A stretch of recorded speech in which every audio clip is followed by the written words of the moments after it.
Changing your primary email on People's Bank and Trust is a straightforward process. Follow these steps to ensure your email is updated correctly. Step 1. Log into your account.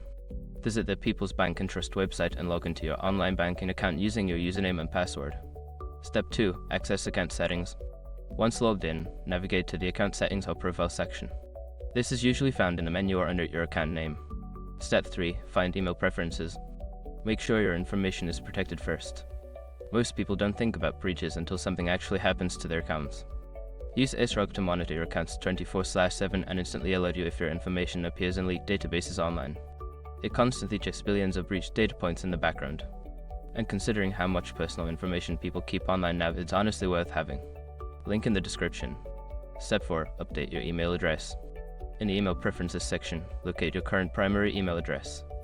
Enter your new email address in the provided field and ensure it is entered correctly. Step 5. Save changes.